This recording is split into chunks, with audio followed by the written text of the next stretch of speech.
Hi everybody, and welcome to a brand new special introductory video that myself, Davyd Farrell, is going to be hosting today with a wonderful friend of ours, Leslie Shankman. Hi Leslie, how are you doing? Good, thank you. Thank you for having me. You're very, very welcome. And the reason this video is special because it's going to introduce a brand new line of, let's just say work, cosmic work, galactic history that we're going to be sharing on our brand new platform here, quantumplanet.world. And today, one of our community members from Quantum Plant Healing, Leslie, is going to be sharing with us the wonderful work that she's been working with for, I think, almost a decade now, which is very much part of a huge volume of work that comes from two wonderful ladies in Hungary who channeled this information to begin with. So without giving too much away, I'd like to introduce today's special guest who's going to really open the pathway for all of us who are going to follow this for a brand new series of galactic history revelations, I guess we can say, and initiations. And maybe I don't have fully the language to describe all of this, although I have been working with this material myself now for a number of months and have found it to be incredibly powerful in my own healing journey and remembrance of my soul, which is really why I think this work is super interesting. But again, without giving too much away, I'm going to hand over to Leslie, who is going to introduce us her connection to this work and begin this introduction, I guess, with an overview of what are the stellar nations. So Leslie, where would you like to begin on this wonderful journey we're going to take this afternoon? Okay, let's begin quite basically. We're talking about a book, okay? It's a 2-volume set. The name of it is Stellar Nations, Soul Families, The Cosmic History Chronicles of the Milky Way Galaxy. It's the information was bought in 2005 and 6 in Hungarian by Dr. Beatrix Saziel and Aniko Gresko. But you know, it's not just a book because we think of a book as having static information and we open the book and it's a story. These are galactic myths and this is a living book. It covers the mapping of 230 stars among 13 soul families or soul rays that the creator set out in this creation cycle. And when we look at stars from our third dimensional perspective, we see these gaseous fiery orbs. But in fact, when we move into our higher consciousness, these stars are dimensional portals into stellar worlds. And in the book, we're looking at stellar worlds on the 4th, 5th, 6th, 7th, 8th dimensions that fall along certain pathways of soul families. Each soul family has we'll call it a mission or a gift. And there's a story behind how they use that, how they might fall away from it, how they might be in the process of redeeming it. But these are not stories that are out there. These are just aspects of ourselves. They're what's inside of us. Essentially, these 13 stellar nations are forms and frames of experiencing. They're like energy patterns. When we read these stories, we recognize them in ourselves in an energetic way. I mean, you can look at the book and it's massive. It's 700 pages between the 2 volumes, 700 and something. And you might approach it intellectually. Oh my goodness, there's so much information, but it's actually a very, very feminine pathway. You know, when we start to take it in and be receptive to it, something wakes up inside. It's very visceral, and it brings us into remembering more of who we truly are in the sense of our original divine matrix, our original soul plan. So we all know that we're feeling the awareness that we're much more now. We're multidimensional. We're all starting to understand that. We're all working towards creating, outpicturing, living in a 5th dimensional reality eventually, the new Earth. So what this allows us to do when we start living and breathing with these stellar soul families inside of us, which we can do with the guidance of the book and then with something called an Antares code that we'll get to. What we're doing is we're understanding that we have a human heart and we have a cosmic heart. And we're starting to identify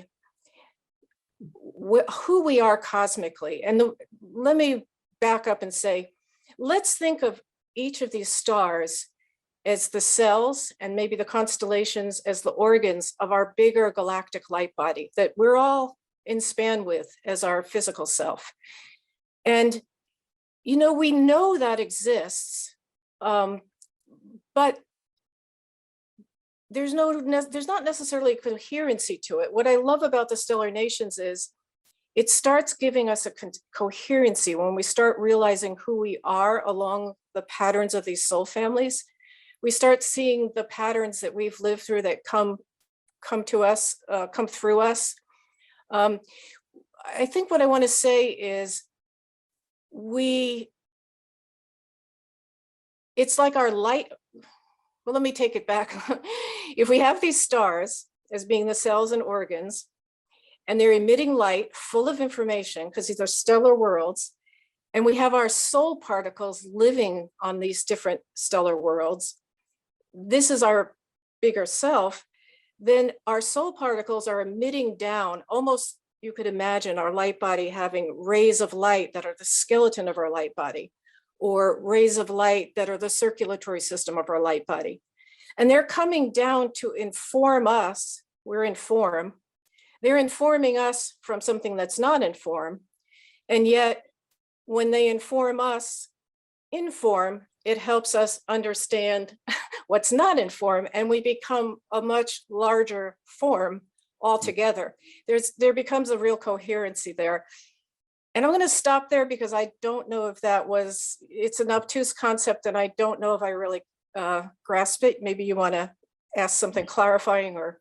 Yeah, so maybe I'm just going to try and paraphrase it into my own experiences of how I'm understanding how it's happening for me with the material. Maybe that might give another insight. So it kind of feels like to me that the information that I have received through working with the book and with the Antares code, which we'll get to shortly, which is how we get to work out which of these stars or stellar nations that we're connected to. And the way it seems for me is that my experience down here on planet Earth with the blueprint of my astrology kind of sets the metronome or the pathway forwards, which I can either decide to adhere to or I can veer left and right. That's part of the choice here on planet Earth, the planet of free will. But what was my soul doing before that? And before is a very loose word too, because that gives some idea of a linear time, which I also think is not really that helpful.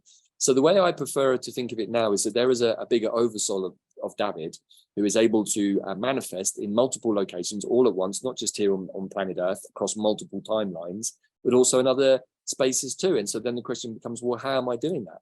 And it's like, well, because I'm always doing it, we're all doing it, but I'm giving more conscious attention to which part of me has a connection to these things. And by giving that attention through working with the material in the book, what I then realized was that all of those cells which are present in me then started to become much more apparent in my awareness. And the material that I was receiving, I guess, at a transmission level from the book was then added to by myself and bringing up into my awareness those situations or habits or patterns that sometimes couldn't be explained, or, even simple things, Leslie, like, in the healing work. I've always worked with dragons and angels. I never really knew why. I thought maybe I was a bit crazy, but in the world of the spiritual space, particularly in the Western world, you come across many interesting, far out, crazy things. People connect to all sorts of animals, whales, dolphins, unicorns, not necessarily energies that I always resonated with, but now I'm understanding more through this work and through this book and through studying my fixed star astrology, which we'll get to in a second too, why certain aspects of me have gone on doing certain things. And through connecting with this material and receiving what I can only really say is a transmission, which is why I love what you said about the book being feminine. It's a big book, and it's not necessarily meant to be read from cover to cover. I feel like it's something you have to read a bit at a time and really digest, see what comes up. In my case, stuff came up almost instantly. And since I started working with this material a couple of months ago, I've had so many deep revelations. Some of them were a little challenging, but most of them were incredibly beautiful. And they showed me really more about myself that was hidden from me, but somehow I'd been working with my whole life. So I don't know whether that resonates or gives a validating kind of chime to what you just said, but that's how I've experienced what you've just explained. So maybe I'll hand back to you and you can tell us how how this all came to be, and how did you get involved in this material with the ladies in Hungary? Yes, I'll say what you just said. We'll build on that a little bit when we talk about the Antares code, but it's like, you know, as a physical being, we have physical DNA. We're Irish, or we're this or we're that, but we also have galactic DNA. And that's what this is about. What is your ongoing consciousness? You can start to identify this with these 13 soul families, and then your affiliations with the stars. So how this all came to be is Beatrix and Aniko are very close souls. They've worked together, you know, in many, many incarnations. Beatrix was in the Lemurian times, there was 133 islands. And one of those islands was called the Island of the Stars. It was eye-shaped, just like Alcyon. In fact, it was a projection of the Pleiadian star Alcyon into that island. And she was actually commissioned with being the founder of that. So there's some other writings that we have available that tell of her journey in creating that. So they went through, back then, you know, you lived hundreds and hundreds of years, and eventually the soul that's Aniko came in and they worked together. But the Island of the Stars at that point, with the 133 islands, they had different assignments, essentially. The Island of the Stars was to bring in the stellar rays, the stellar information, and ground it into the earth plane. The neighboring island was Island of the Crystals, worked more with earth energies and crystals. Very interesting, because the book was just translated into, they're Hungarian, but it was just translated into Slovakian in November. 1,000 people are reading it now. They're so woken up by it. But Beatrix has recently realized that very many of those souls are from the Island of the Crystals, which was a neighboring island to the name of the Island of the Stars. But to get back to when Lemuria sunk into the ocean, and specifically the Island of the Stars, the full memory of this came back to her in 2008, and she saw that the energetics went through the ley lines of the earth and came out in the Carpathian Basin of Hungary, which is kind of eye-shaped. And so it was set up back then for when we got to the point in our evolutionary history of Gaia that stellar consciousness would come back again when we were coming into the photon belt, and we'd be ready to remember and integrate that one of the seed of that would be the Carpathian Basin. And so Bay and Aniko were born Hungarian, and they've been always affiliated with a sense of the stars. And she herself, Beatrix, is a medical doctor and a homeopath. She actually died when she was 20 in a profound accident, and was blissfully free, but was shown a number of packages of light. And she said, almost as an eager, young 20-year-old, she went, yeah, I'll do that. Yeah. Came back into her body like, had to finish middle school, which was kind of excruciating, because she was now, the portals never closed for her, the ability to just go back and forth. And interesting, she hadn't met Aniko yet in this life, but did shortly after. And Aniko had a car accident the same year, 1988, right after the harmonic convergence. But anyway, they're blessed and have always worked with people in finding the roots of their pain, not a doctor with symptoms. So what is the karmic roots of your pain? So they've always worked with stellar consciousness and deeply with the Pleiadians. They've known that all their lives. But the stellar delegation of the 13 stellar nations came into them in 2005.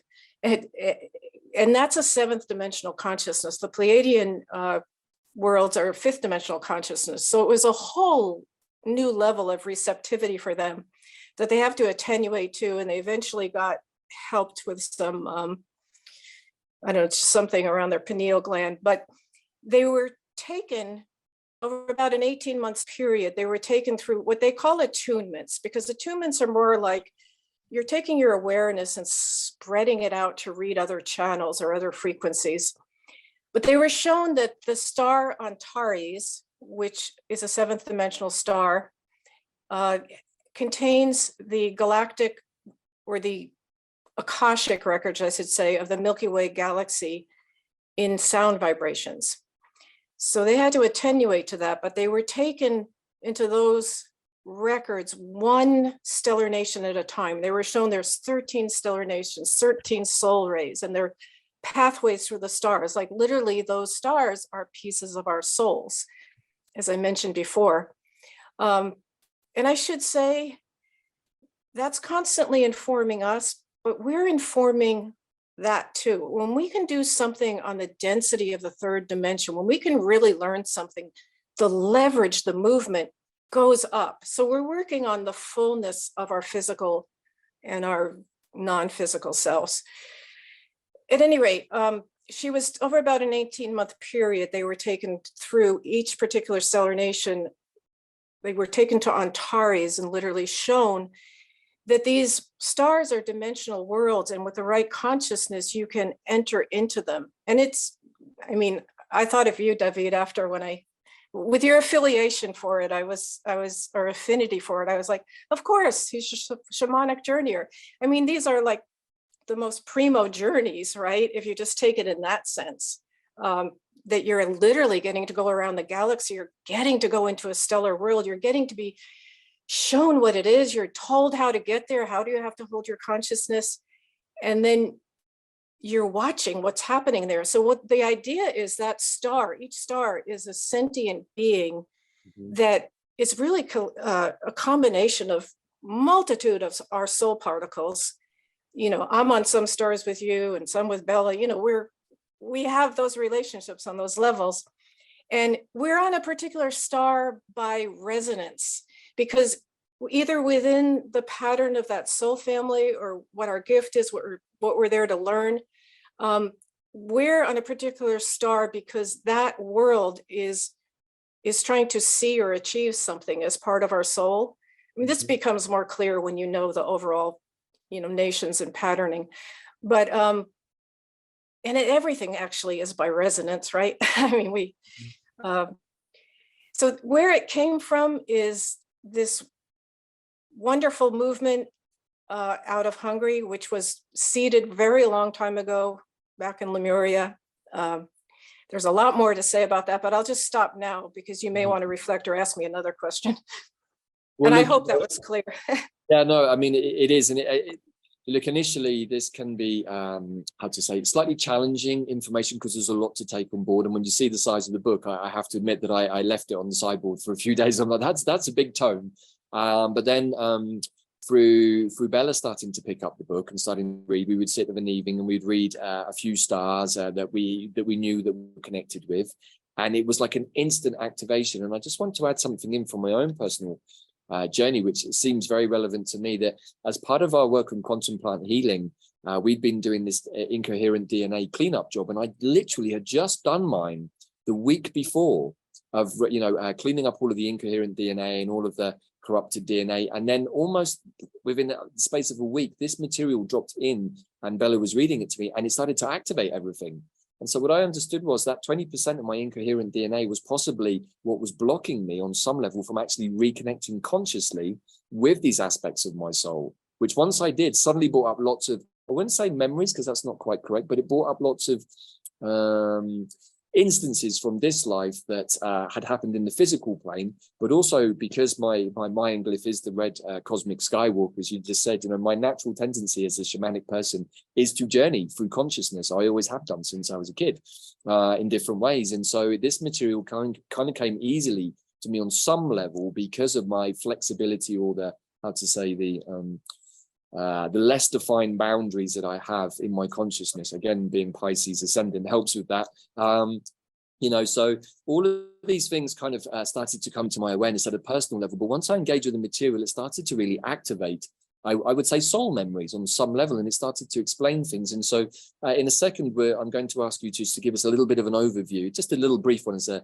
sort of an intro to the 13 different soul families. But before we get to that point, I think it's kind of useful to bring at this point the Antares code, which is how we get to work out from traditional astrology charts which of these stars and which of these nations we have particular soul connections to. Let's just put it like that. So does that feel like a good point to talk about the Antares code, Leslie, because it's kind of key in many ways to it is. Yes. Yeah, so I mean, if you don't have your Antares code, you're still going to get a lot out of the book. It's going to activate things. You know, I find in that what the activation is, we have huge karmic knots, whether we know it or not. And when we get these patterns activated, literally, we start pulling threads out of them. That's what happens. And you start, you know, if you have a karmic knot and you're trying to walk from one point to another or back to your divine destiny, you get diverted into loop, loop, loop, loop. But when you start pulling the threads out, all of a sudden it's a straightforward walk back to who you are, or to source. Or so what the Antares code is, I'm going to say you don't need that, but yes, it's wonderful to have the Antares code. Although you do need the book if you're going to have your Antares code, otherwise it's kind of meaningless. So it is cast on the astrological wheel, the radix. It's your astrology, it's your blueprint, and it's done in the Placidus system. But what happens is it's about a 10 to 12 page report, because they show the radix about 5 times, and they outline what stars are on any given planet or cusp or asteroid. And they outline on any given page 3 to 4 nations at a time, because you could never fit all your stars, you know. Yeah. So then there's a concluding page with all your stars listed and where they are in the book and such. So it's fairly easy to use once you know it. But really the best analogy is to say it's not astrology, even though it comes through an astrological lens. Because astrology is beautiful and it is what it is. It tells us about our blueprint for this incarnation. Yes, it can give us hints about past and all kinds of things. It's an amazing tool. But what the Antares code does is, you might use the analogy that if our astrology showed us our life as if it was on the stage and the play was working out, the characters, the Antares code is, or knowing the stars is like, that's the backlighting that comes down and shines a light on this scene and then shines a light on that scene, because it's the backlighting of your ongoing galactic consciousness. And what is it in these energy patterns that you brought into this incarnation, yet they're informed by such a bigger sweep of yes, you're trying to work it out in this incarnation, but rather than seeing it as this tight little bundle, maybe down in the 3rd dimension, you get to see, oh my goodness, you know, I so identify with that wound of the Pegasus, and I see where it is, and it wakes up something in you, and that's where it starts pulling the threads out of your karmic knots. And you can, it's not always intellectual. It's a very deep remembering tool, but it doesn't mean like you're going to suddenly, you know, oh, I was a pope in the 1900s and that's why this is happening. I mean, you may have that kind of memory, but it's more this visceral kind of feeling and pulling out and letting go, with sometimes images coming up. But I've often really started, I love it because I think it really is it's a really great way to reseat ourselves in the feminine perspective, because it's all about receiving and letting what is there come up from within, as opposed to, you know, from without. Well, and also changing our paradigm. You know, we're in the paradigm of leaving everything out there, and we're needing to understand ourselves as these other kinds of beings that are the big linked. question we all have is, who am I and what am I doing here? But I'd also like to add another question that I've often asked: how did I get here?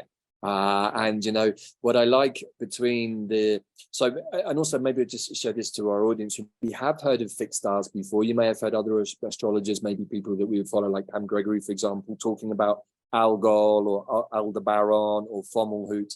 these are some of the stars that will potentially appear in your chart if you have a connection with them. But as Leslie said, there are 230 plus and probably more to be revealed yet. And I think this is a kind of an ongoing remembrance of each and every one of us, but also maybe how we come together as a collective. And what's interesting for me is how, and you said this beautifully, Leslie, when we were looking at my chart and looking at the descendant, you were able to see many different stars. I think there's maybe something like 15 or 20 around the tight orbs, because you work in very tight orbs generally as well. It's only 2 to 3 degrees with these fixed stars. And so what you described to me, looking at all of the stars that were conjunct my descendant, was this was my roots, that my soul was your IC. Sorry, my IC, you're absolutely my your IC. IC is It looks an like a ocean tree coming up.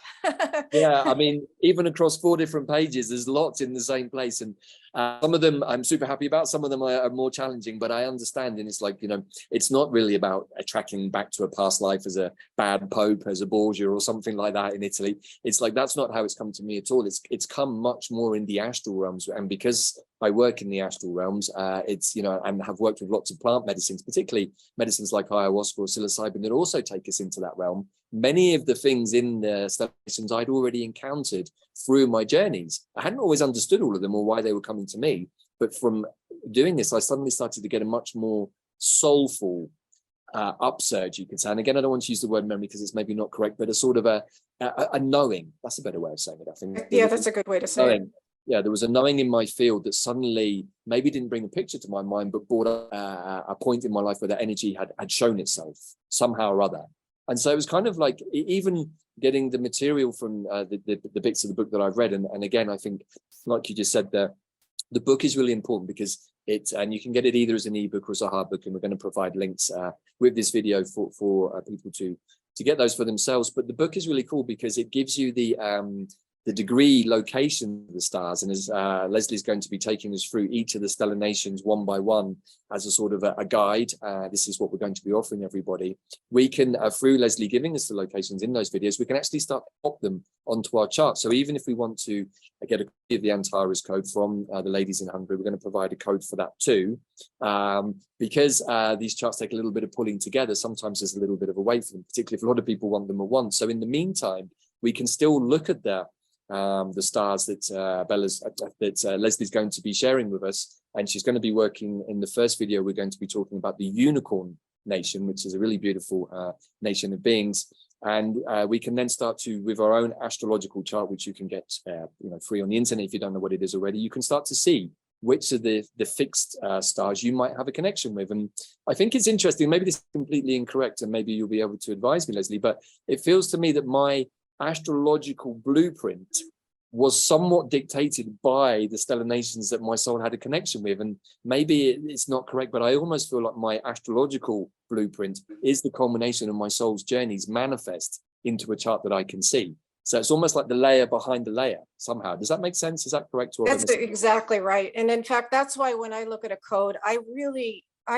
put a lot of focus on the ascendant, because that's where you come in. You're like a projector that you're connected to all these rays, and you're in this incarnational field. And what you want to do is you want to take all that you're coming in with on the ascendant, and you want to understand it better, and you want to raise the octaves of it. But that ascendant is really talking about your essential galactic self, as it all is. But when you see it cast out around the chart, where you put your planets, what stars are on, and what houses, it really brings to life. It brings to life things in a much bigger way. You just said it beautifully. Forget your soul's blueprint more maybe than your incarnational blueprint. Right.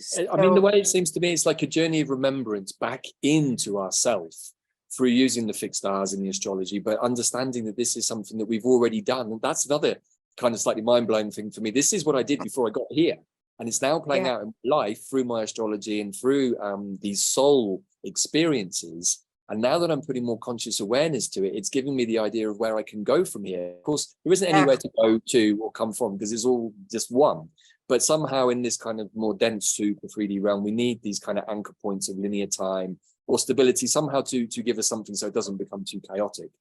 But I think it's really, really interesting that we have all of these different, very archetypal beings. So I'm going to ask you now, Leslie, if you'd like to just give us a little bit of an overview, and just name them also, because many people are going to recognize, oh my gosh, the unicorns are a stellar nation, or the whales are a stellar nation. And so intuitively, many people watching this would go, oh, I think I must have a connection to that, because I've always felt a call to be with dolphins, and I work with dolphins or something. You know, there could be many pointers in my life. So where would you like to start to take on this like very, very mini journey through the 30? Okay, we'll do that. And you pointed something out. I just want to reinforce. Sure. Why I said these are living books. These are living forces, and it's not even about like where you were. It's like where you are. Really, you know, with that whole sense of being everywhere and simultaneous. And you are correct that revelations keep coming. When these books came out in 2000, in Hungarian, they came out in 2007, finally. In English in 2012, they've been put in Slovakian, German, Bella's doing Spanish, and I believe Russia is. But the point of it is, since then, every year, there's been a whole initiatory cycle. And as the collective has, as we've moved more into the photon belt and become more attenuated to this larger light and more information, we've been working with the shadows of these nations, and more stars have been revealed, which I will bring up in our courses. But the point, I want to say that because they are living forces and they are us. It's not out there when I talk about, when I'm going to go over the little lineup now. Okay, so we have the unicorns, and their mission was given to them by the Creator to be that part of ourselves that can create, that has an idea, can have the ways to bring it into manifestation, that knows how to ask questions, that actually creates the possibility of, oh, what do I want to create? The unicorn stellar pathway, which we'll do first, actually goes through all the dimensions, because creation goes through all the dimensions. But you'll see that come alive when we do each module. The second stellar family then would be the angels. And the angels are very close to the divine mind. And in fact, the divine mind brings forth these beautiful ideas of creation that burst out of cosmic eggs, and angels are there to go, oh my goodness. And there's all these legions of angels. And really what an angel is about is being the arms, the legs, they make the ideas of the divine mind come into being, and they guard over them, you know. But even as subtle as like the idea of divine will, I mean, that's something that an angel will watch over. You know, there's everything in creation is kind of like imagined by the Creator, and then the angelic forces stand in their places and try to guard it or watch. Now, they can't make it happen, but they're trying to set the frequency that it keeps bringing back the levels of creation to the divine mind, or to what the divine idea is. Then there's the winged lion. The winged lion part of us is really what a true leader would be, and it's the rightful use of power. And in the stellar nations, the idea of power is not power over, but it's the ability to move your ego, which is necessary in certain places, out of the way so that the divine can run through us like a hollow bone, like a flute. And why are you a leader if you can run that kind of frequency or energy? You're a leader because you can then entrain up others into higher awarenesses. So that's the aspect of leadership. And then we've got the warrior nations that actually guard the divine, winged lion. And the highest octave of a warrior, the truth of a warrior is so noble. A warrior will die for its cause. You know, it's about serving the cause. And we've got two warrior nations. We've got the dragons and we've got the great felines. And the dragons are assigned with guarding divine will. Now, the dragons are given incredible amount of power They learn the 8 virtues of the dragon. It's a very yang way of being. You know, some of us have that more than the feminine way of being. It's okay. It's just what's our galactic DNA. They're more trained in all the elements: earth, air, water, fire, ether, and then 3 other things as the 8 virtues. Very much like the, I'm going to say, you know, the Eastern martial arts. It's just a precision. It's a beautiful thing. And that's in service to guarding divine will. Dragons, with their immense power, were drawn into an incredible lapse. You know, that's the interesting part, because we can see in ourselves where certain gifts really are tempting to pull us off. Now, we also have then the warriors that are of the feminine persuasion, the great felines. So they're very much more yin. And that whole energy is, you know, how a cat moves and what comes from within, and watching and seeing when it's ready. They're also, they guard sovereignty and the right for everybody to have their own connection to the creator. In fact, in the past, you know, these myths play out all these energy patterns. The great feline was pushed out of the galaxy. The feminine was pushed out. We tilted yang. The feminine's coming back now. What I want to say is that the great felines are also, yes, they guard the winged lion as the rightful leader, but if a winged lion gets despotic, goes off, they're not going to guard it, because their whole thing is sovereignty, the right for everybody to have their umbilical cord to the creator. And then we've got the male serpent nation and the female serpent nation. And that's really one nation, but it's a female and male aspect of it. The male serpent is teachers. You may be aware of the Kabbalah, the tree of life. That's essentially a system for what radiates out of the divine mind as the ideas of the divine mind. In the traditional Kabbalah, we know of 10 orbs. There's actually 12. They've 2 of them were hidden by the male serpents. So, but anyway, we're becoming aware of the 12 orbs, and that actually the highest expression of the divine mind in the male serpent area is coming out of Antares.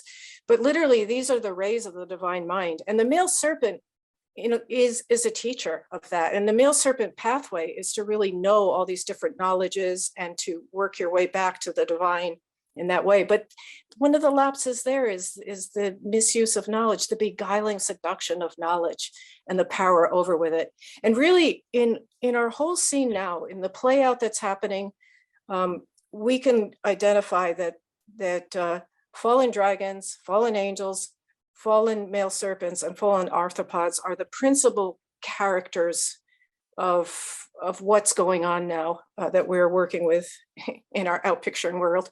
I would definitely agree with that. Having met quite a few of those fallen beings across my journeys and clearings with people, I can definitely confirm that. And you know, the serpent energy, I think, is very present in our world right now. And you know, there are many mythological stories that we may even attribute to that, but many cultures across the world even depict these beings. Here in Mexico, we see the winged serpent beings, you know, the Quetzalcoatl's, and so on and so forth. And so that we can see that this sharing of I would call it magic, the knowledge of magic and how to work with that is part of the serpent energy. But I think that, to me anyway, it seems to be one of the most present energies that we can see clearly in the world now, and how the inversion and misuse of that knowledge to hold power actually over most of us has been present. And so again, I think it's interesting that these nations, these star families, they not only affect us personally, but we can see their influence and effect on the whole collective here. So I think that's really interesting. Well, it is, because it is us. I mean, remember, we're this huge span at the same time.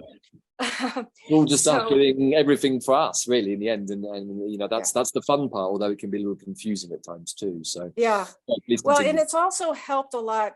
We'll get into this in the courses, but it really helps us get out of the we don't even realize how conditioned we are into a separative mindset that everything's out there. we really have to start knowing that we're all connected and it's all coming from within, and we're, you know, resonance drawing things.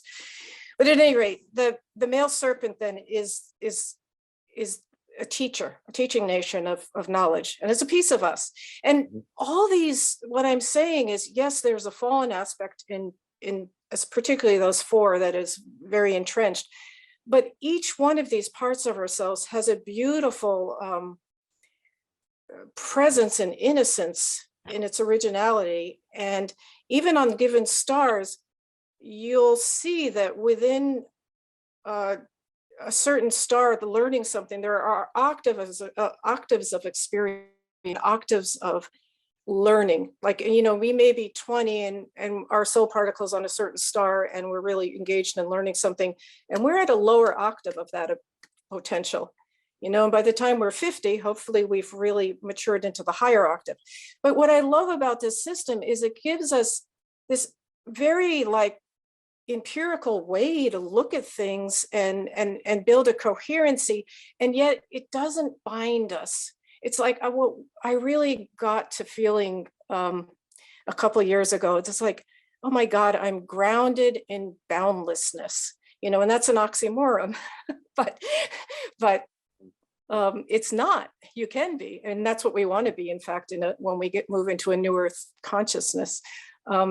So we've got the female serpents, and there's in the galactic myths, the male female, you know, competition, polarity, lack of harmony all shows out, which helps us identify that in ourselves and in our society. And the female serpents are very much about healing, very tantric awareness of unifying with the creator through the body. And yeah, that's sexually tantric, but it's also, I mean, tantric is really the ability perhaps to know your light body and know that that can merge with anything, you know, and everything has a light body. So I think there's a little bit more than there's that traditional, you know, sexual tantric, although that is a gift of the female serpents. And then we've got the bears. The bears are teachers again, but they're teachers of Christ consciousness. So the qualities of the heart. So it's not what you, it's more about the way of being, as opposed to the male serpent, which is teaching from the whiteboard or of knowledge. Then we've got the cosmic human, and we're essentially, as incarnated beings now, we know on a physical level we're cosmic humans, but actually when you get to know these codes and you get to know the matrix a little bit, we do run codes on a spirit level, a soul level, and a physical level. So we know on a physical level, we're cosmic humans. We may be on other levels as well. And we usually carry another stellar soul family on a physical too. But at any rate, the cosmic humans were given the most incredible gift by the creator. The creator said, you are chalices. I'm giving you these 13 rays of creation to run through you. These are like your paint sets. Go out and experience. See what you can do. Be free with it, but bring your experiences back to me. I mean, the cosmic human is really meant to be. I mean, the breadth of us is what a cosmic human is, although we don't realize it. I mean, we have to come back to understanding it by incorporating all these parts of us. I mean, in the stellar nations, the Earth is known as the planet of redemption, and we're given the charge here as cosmic humans to balance all 13 stellar nations inside of ourselves and to balance the masculine and the feminine. And actually, not to get too far off, but part of that is because our sun, and this is true in many indigenous lore, people know this, our sun is actually an 8th Pleiadian star that lapsed and left that system at a certain point. And forming this solar system is part of our sun's way back. But the sun set up the planets as pieces of his psyche, and Earth is, this is the planet of redemption. We're going to put everything, all the karmic knots, everything that's happened in this galaxy, but it's really a reflection of the sun leaving the Pleiades. I don't know if that makes sense. Yeah. Okay, let's keep going on these. So the cosmic human is just gifted with you know, I think we're learning finally to become full cosmic humans. That's the call now. Then we have the bird nation. And the bird nation was given specifically to the cosmic humans as a gift from the creator, as messengers to the humans. The bird nation, I mean, on the etheric, they go to different planets in our Milky Way galaxy. They get information that they bring to us in this galaxy on the etheric lines of their flights. But they also, in their constellations, they reflect our state, the state of our consciousness. And the creator said, you know, I'm going to give you cosmic humans the gift of the elements, but they're going to reflect your consciousness. If you're misusing things, like if you're emotionally out of line, maybe you're going to have a lot of floods or something like that. So the birds are also the homes of the fairies and the elves, all the elementals, the co-creators. When this all first started, when things got to be formed, it was humans working with fairies, elves, elementals, full co-creation, but humans have pushed that out. I also forgot to mention the Pegasus Nation. The Pegasus Nation is beautiful. The Pegasus Nation is also close to the mind of God. And it's asked by Source to give messages, to be a messenger of the living news, and to bring that light into the darkness. And yeah, I mean, I don't know if I should give an example. I may be going on too long here. No, it's interesting. I think, you know, we're trying just to get a little feel and flavor here of each of the 13 different nations. And I was just smiling to myself because obviously I know my chart, and the one that I have the most is the bird nation. You know, so just the connection to the elves and fairies is just making me smile a little bit, because I feel like I probably did travel the universe, connecting with all kinds of elves and fairies, galactic elves and fairies. So yeah, no, I like that one. So we were talking about the Pegasus, and I think that we still have another 3 more to go. The whales, the dolphins. Yeah, we've got the arthropods. And then we've got the whales and the dolphins are essentially in one nation, but different. They're different expressions of very different expressions. The arthropods are, Naomi is their the queen mother of the arthropods, and their responsibility is to she puts lines of light through every created world, and those lines of light carry information back to the source, so the source can know that if it wants to respond in a certain way, it's bringing information. They're an incredible nation. You have to think of it as the part of ourself. That's the part of ourself that's probably needs to be on task. You know, there's things we have to do. We have to show up. We have to keep things in order, because what the arthropods are doing is, by collecting this information and moving it, they're really like the gear to evolution. Because without this capture of information and sort of putting in let's put it, say, in time, giving us a sense of past, present, and future, creating memories, that creates a chamber of mirrors. And in fact, that's the chamber of mirrors that we meet when we do disincarnate. But even in life, when we are put in those cycles of dark nights, or we look at things, it's the arthropods that make that possible, because they're holding all that information and they just give it to us. We don't like that part of ourselves, in a sense, because it's boring. We just got to keep doing and doing and doing. And interestingly, the arthropods are asked to die at a certain point in their service. And the fallen arthropods are those that didn't want to. So they didn't renew.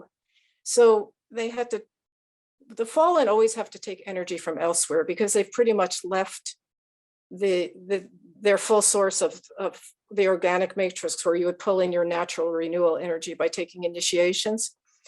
So the arthropods, in this assignment of being able to pull energy through these lines of light, have a lot of technology, and their queen knows how to use it primo. But when they lapsed, I mean, not all of them, but a group of them lapsed, they stole a lot of that technology, and it's being misused. And then we also see it coming out, you know, the whole idea of this technology as a power over, and all we see that amply in our life now. So that there's a lot to say about the arthropods. That's enough probably. Then we've got the dolphins and the whales. The dolphins are absolutely beautiful. The dolphins have never had any lapse. The dolphins sing the song of the Creator's love in all different ways from the different stars. They help souls go through the astral on the disincarnation process. The certain stars they sing from, and they bring cocoons of light around a soul to give it different messages to help it get through the astral. But that's also, so they're healers essentially. But they're healers because they're singing the song of what the truth is of creation, the love and the beauty of creation. But they're specifically healers in helping people disincarnated through the astral. But if we have a dolphin part, we may find we do that kind of work, or we may find that we work with people who, you know, there's other kinds of moving off dead soul particles. You know, we hold on to some things sometimes for many incarnations because we're in some kind of karmic loop. And eventually we realize we have to get rid of it. Well, if you're a profound dolphin soul, you may have that effect on someone, and you may help them move something off. Dolphins were never lapsed themselves. They were hurt at one point, although their innocence was crushed, but then other forces came out to protect them. The whales actually represent, it's like the flip side of the dolphins. If the dolphins are that which have never lost their innocence, the whales are actually, it's the light body of the whale that was born from a cosmic prison where fallen ones had been imprisoned, including the fallen angels, because of sometimes in the cycle of creation, it's almost like there's a timeout. There's these little star prisons. A few of those in my chart. A lot of time out at various points to ponder my actions, I think. Yeah, that's the other chamber of mirrors, you know. And you know what we do when we sit there? We either get really like aware and remorseful and go, oh my God, what did I do? And then you go through all kinds of feelings of penance. But anyway, one of the principles in this galaxy, one of the bare principles, or the principles of creation, divine love, divine law, divine will, and divine mercy, grace, always like a river running through creation. You can have mercy, you can lift you up, but you know, you need some surrender to that. So when you sit in that galactic prison or chamber of mirrors, in whatever way you do, what do you do with that? Do you say, oh, that's not me, and project it out and go 5 more lives acting like it's not your responsibility? Or do you finally say, hey, wow, you know what? So yeah.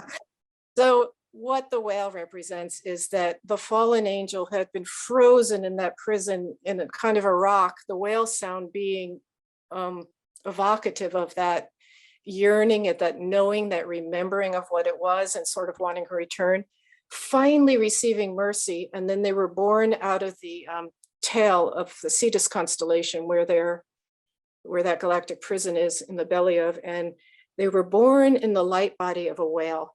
And it's really a redeemed angel.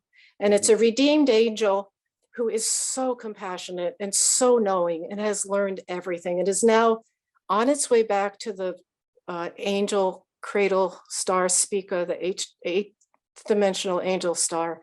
And it will carry anybody on its back. It will have compassion for anything. And the whale's mission is very much like the angels, but it's a little more specific. It will sing the vibrational sounds of the divine mind to keep the morphogenic fields around the stellar worlds and the planets and created things, to keep them repaired. Because when we live inside a morphogenic field, but don't do what the divine program was, it breaks the lines. The whale's constantly repairing them.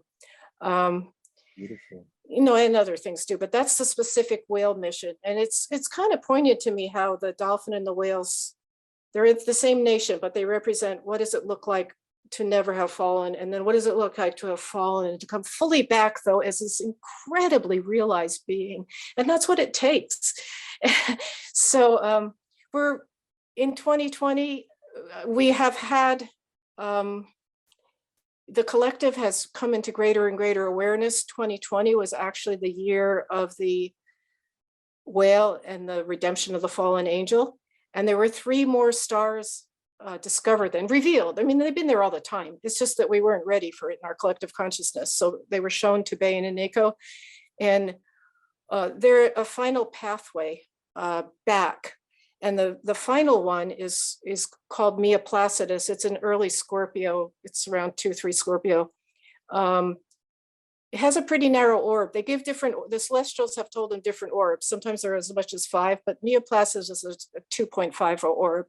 At any rate, that is the return. That is the return of, it's the total surrender and the return so that you can now accept this, take your first seal of destiny, your original seal of destiny that you set out to as a soul or being, and then get a second seal of destiny and stand as a living bridge between the 5th and the 3rd dimension. And so humanity has seen that, and you've seen the push that's come on through since 2020. We've seen what's happened on the ground, but what's been happening in this, in the larger evolution, and then we've seen it with groups like, quantum plant healing and other things that are coming out. It's like we're realizing, many people are starting to kind of be on and hold the 5th dimensional consciousness parallel to living this. And it's like we have to be fully present here, but we have this parallel storyline going. And this is exactly why I love the Stellar Nations, because once you really get to know yourself, your inner patterns on this level, you're so coherent on holding these 2 concurrently. And in fact, tend to live quite easily out of the 5th dimensional consciousness and yet be fully present and operational in the 3rd dimensional consciousness. And that's exactly what we need to, for what we're trying to do here to move into the new Earth. I'm sorry, I've got my own great feline. Yeah. Coming to say hello, as she likes to do whenever I do a video. She likes to appear. And, I think that's all really fascinating what you just said there, Leslie, and what you've, I think, my great felines come to protect me. I think what you've really beautifully shown is in a very, very small way, something that really resonates with me as a storyteller and a bard is the storytelling aspect of this, the mythology behind the Stellar Nations, and how actually for me it all comes together as the building blocks of our known sort of universe. And of course these energies somehow from the creator or great spirit almost have to be somewhere in the universe in order to create the dynamics and everything else that we sort of live here in 3D by. But as you said, most of these nations have had a bad moment and they fell or they've lapsed, as you put it, and that's also part of it. That's part of duality. We can understand it's light and dark, good and bad. These are just 2 sides of the same coin, and if everything was always in one direction, we wouldn't perhaps learn so much. And perhaps we need to go through these initiations of misuse of power, or misuse of technology, or misuse of tantric abilities, or any of these things, any of the misuses of any of these gifts from creative source. And what I love about every time I chat to you, or I pick up the book and read a little bit of it, is this storytelling aspect that allows us to sink into a space of something that isn't too heady but is actually quite feminine, and allows it to express itself somehow from within, and it comes up and out. And that's what I love about this work, and what I'm looking forward to doing with you and with Bella in this series is to tell the stories in a little way through the videos of each of the nations that we're going to be putting out. And as we come towards the conclusion of today's introduction talk, I just want to give some details about the series. There will be 13 different modules, as we call them, that will be released in a series of sort of timely releases, and each one will be a process of a presentation by Leslie about the nations. And then we'll be doing sort of a before and after call to all of you doing the module to talk through different aspects, to do an introduction and just to kind of give a more complete picture. And as we work through those, obviously, Leslie will also be giving some of the details on the location, so we can start to mark them on our star chart, which I think is really exciting. But I also just want to to allude, it's like, the revealing of these stars, the new ones that are coming through, to me is very much like the revealing of some of the energies around the KBOs, the asteroids, the centaurs, that haven't been in our awareness until recently, and even Pluto. Pluto is, I think, a good example of what happens when our consciousness as humans comes to a place where we can accept something new, some new information. And I think that that's what I'm really getting excited about on a slightly different level with the astrology, with the KBOs and the asteroids. But when I come into this work, it's like another part of the puzzle again. And it's like everything, of course, fits together. And, even talking about the arthropods, one of the great energies I connect to is the great mother spider, because of her ability to weave the universe into being, but of course, Yes. some of that has also fallen, particularly during the last few years, and I've encountered the opposite end of that creative force of the spiders that's actually creating something different. So this is where we can start to understand these energies or archetypal frequencies, however we want to view them, from these nations playing out at the personal level and at the collective. And particularly if we're psychically orientated and we have more astral or empathic experiences, we might start to perceive some of these energies in the bigger picture in our world, and understand that this is why we come here, is to undo many of the experiences, or to learn from them, or to even balance them back out in a more physical sense. So I think there's so much. I mean, we could probably do a talk for about 15 hours straight. It kind of maybe like like some of the presenters of the past when they did the stadiums. It's like, wow, 15 hours back to back of spiritual content. From particularly some individuals I won't name. I don't know how they did that, but anyway. So as we come to the end here, Leslie, what else would you like to share with audience? Because you are going to be telling stories. I think that's the beautiful delivery transmission mechanism of this, not just how the ladies channeled it and found it, which is a beautiful story in itself. But what I really want to say, that why this I think is so important, is that once you open Pandora's box almost to yourself, it's like it either resonates or it doesn't. And I do everything on my body medicine. So if it immediately hits a chime, it's like, wow, that feels real, because my experiences completely concur with the material. And so the more that I did this, thank you, great feline, the more that I kind of connected to those stars on my chart, the more that experience happened. And so for me, that was enough to convince me. It's like, wow, this is something that's resonating from within. And there are so many channels and galactic ideas and galactic stories out there, and I often found, to be honest, many of them to be a bit ungrounded and difficult to substantiate. But what I liked about this, when I started to connect with it, was the palpable sense of instinct. Oh, that absolutely resonates in my body. And the more that I went round, and I have to say that I've not necessarily gone to the arthropod chapter yet, because I have quite a few of those too. But it's kind of, we can't avoid the ones we don't want to read about, and just read the ones that we do, because that's denying our soul the remembrance of what we've done and how we've got here. And there is no judgment about any of this. It's like, this is all just an expansion of the universe, experiencing itself, reflecting itself back to itself. And we're part of the mechanism for that, which I think is really, really lovely. So we already talked about the possibility that these nations can actually undo, thank you for the clause, can actually undo the karmic knots. And, I think just by bringing attention to these karmic knots, that's already part of the release in itself. And that's where I think that this work is so beautiful with these nations, because we get to not only undo the karmic knots, but we also get the revelations and realizations about our gifts. And I think this is a really, really great way of remembering who we are, the journey that we've done, being here in the soup, trying to make sense of all of it, and now remembering that we came in with these gifts, also with the karmas that we needed to realign, but now we can remember what our gifts are. And you shared about it was Mio Placidus at 2 degrees of Scorpio. That's conjunct my North Node. One of the revealed nations from the Pegasus was Hammam, the great messengers, conjunct my ascendant. And it's like suddenly it started to make sense for me of many trajectories that I'd already intuitively started to engage in, with skills that seem to be, to be commensurate with myself. And suddenly there it is. It's being laid out. It's like, this is why this is happening, or this is why you have that skill. And to have the remembrance coming back to yourself is really, I think, one of the greatest gifts that we can give ourselves down here in the 3D. So before we wrap up for today, Leslie, how would you like to conclude this introduction interview that we've done? Well, I'd like to take off on what you just said. It's about remembering, knowing your own story. And ultimately, what that is about is coming into the I am that I am consciousness. And what that is about is knowing yourself with what was your soul's original divine destiny? How does it fit inside I always think of the the crew constellation holds the four principles. It's a bear constellation. It holds the four principles of creation, which I mentioned: divine love, divine law, divine will, and divine mercy. But I think of it as a chalice in and of itself. And I think of it as an ecosystem, because if you start thinking about will, mercy, divine love, it's a beautiful, balanced ecosystem. And if we can live inside of that, those principles, but with our free will, and we can do that when we're done with this cycle of duality that we've learned from. When we've moved to the fifth dimensional consciousness, we've had the two, the constant shadow and light, all has a purpose.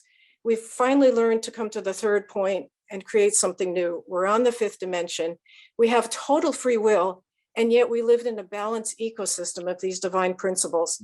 So that just inspires me, but I think it comes back to knowing your own story, and that you can learn your story in a coherent way that's just so unique to you in your own heart, and and gives you a kind of confidence that is really unparalleled because it's coming from within. And maybe you have to learn to trust yourself a little more. That's part of the journey, but ultimately it's going to all be in your stars. You're going to have to set it up there that you need more faith, in a certain place. It's like having a conversation with yourself, isn't it, really? And just like realizing that you set all these things up for yourself so that you can learn from them. So in the end, for me, it's actually quite a relief. I feel relieved. I know. Material. It's like a huge weight has gone from my shoulders. I'm like, oh, okay, that's why this is going on. That's why I felt compelled to do this. And for sure, it's not always so cheerful to read maybe some of the mishaps, but on a more positive note, what this has given me is the confidence in exactly the same way that you just said, to be myself, to be me. It's just like, even the bits of myself that maybe I've hidden from the world are already laid out in the stellar nations. I'm like, okay, maybe it's time that I don't need to hide those bits of me. Maybe there's a part of me that now feels more confident about expressing exactly who I am and what I'm doing here. And I feel that maybe this is the time where it's okay for us to start owning the bits of us that are cosmic and galactic. And we don't have to be shy about saying that we carry the energy of angels, as we both do, or dragons or serpents or whales or dolphins. We can be proud of that fact and say, this is a part of who I am. And I'm now an amalgamation of all of these different DNAs and lineages and star constellations. But I'm here right now in this form as the commensurate piece of all of that. This is the conclusion of where I've got to so far with all of this energy. And what comes next, and I think through the remembrance of our cosmic self, we can actually remember what it is that we had laid out for ourselves in the future. So it's like, I love that. I am that I am, and what I will be is what I will be. It's all what I am. So and I will just put that. We're always thinking about. I think we want to manifest the new earth. We want to call it forth. We're going to be different kinds of humans on the new earth. We have to be exactly what we are, in line with the creator, our divine, our divine destiny. But we're going to look at each other like, wow, you channel the creation like that. Wow. No competition. And, our central question is going to be, how can we be of service to this? It's a whole different organizing principle. And I think that we're bridging the gap now. We're learning we need to be in both places. But I hope I've said it in some ways that I so esteem this. I've done this for 10 years. It's changed me so immensely. And I'm here because I want to share it, because whoever resonates with it, it's quite a gift, and you could be decoding your code to your last breath. So not only 15 hours. It's kind of like, I feel like we're being offered the opportunity to live through our gifts rather than through our wounding. And I've talked about this on other podcasts recently. If I'm not living through my wounding, then who am I? And I think that's a question we can all ask ourselves. And it's one I asked myself quite a lot recently, because I don't want to be a person who's living through the injustices and the victimhood and all the bad things that may have happened to me at some point. That's not really useful to me. Maybe at some point it was somehow to give me a sort of a trajectory, but now I feel like this is falling away for all of us. And, everybody is unique. Everybody is amazing. Everybody is special. And for me, this kind of way of looking at this really gives us the opportunity to experience that for ourselves. And again, my great feline wants to come and be, so I'm going to give her a hug because she wants to be a part of it. Yeah, when I'm not at home now, but my 2 cats would be circling around when I'm on. I don't know whether she's really attracted to me or the energy of the laptop, to be honest, because she likes to sit next to it. So I'm not really sure. I believe, anyway. No, I think her great feline aspect, her cosmic self, because great felines are really coming back into the now they were pushed out to the Andromeda galaxy. I mean, somebody with deep, great feline physical roots could have physical, look at her. Yeah, no, I think especially when we talk about galactic stuff, I think cats are just totally entranced, honestly. They're amazing beings, and this little beauty, it was already here when we moved in. She was a wild cat and she decided to adopt us. And, for sure, in the energetic cleanup that we did here, as we do in any new space we move into, this little beauty was the person who led us to where some of the worst energy wasn't needed to be cleared, because cats love to sit in that sticky, icky frequencies. Dogs go around, cats love to sit in this. So, as a geomancer, it's often, as my teacher, Dr. McManaway, would say, he would look to see where the cats are sat, and that's where he'd go first. So, they're great transmuters of energy. And so as we come to the end of this wonderful piece today, Leslie, thank you so much for taking time out, and thank you so much for sharing this with with us, and I haven't done 10 years. I've only done a few weeks working with this, and I'm already experiencing huge shifts in my perception about many things, not least of all myself and my life to this point in this incarnation. And so we want to invite all of you who this may resonate with to check out the links we're going to put in the show notes, and there are links to where to order a copy of your Antares code from the ladies in Hungary. Also the books, which can be bought in physical form, and also, Leslie, people can get those books from you if they're stateside or the American side of the pond. Is that correct? Yeah, I have a supply, so I send them out stateside because Priority Mail gets them there quite quickly.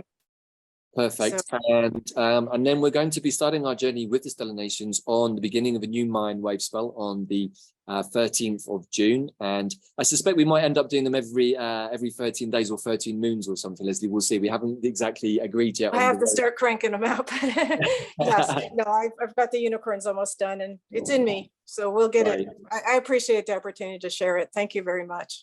Bless you. And so if this does resonate with you, please do check out where you can sign up to each of the modules on the associated page for the Stellar Nations here on quantumplanet.world. So I want to thank you again, Leslie, for first of all opening this pathway through quantum planet healing to both Bella and myself, and then for connecting us with the wonderful ladies in Hungary and doing the attunement together and being in a place where we can start to offer this out to our audience and to our tribal members and maybe other people who find this. And I think that we're at a very, very exciting choice point. And for me personally, it's very, very exciting that this has dropped in now, because it feels like the next part of my own spiritual development. And I hope that that's what we can offer many people who tune into this. And also, quite honestly, if a number of people resonate to stellar consciousness and start using this coherency, we can really move the arc of evolution in a nice, so thank you. That's really why I think this is so exciting and so important, and it's accessible, and you don't have astrology to understand it. You just have to be really present with yourself. And I think that really is a big part of the shift too, is becoming much more present in the moment, and consequently becoming much more present for ourselves and who we truly are. So thank you, Leslie. Thank you so much, everybody, for listening. Super excited about what comes next and learning more about the Unicorn Nations. And we hope to see many of you there in the future, with or without your own great felines in attendance. So thank you, everybody. Thank you, Leslie. Take it easy. Thank you. Again very soon. Thanks. Bye-bye.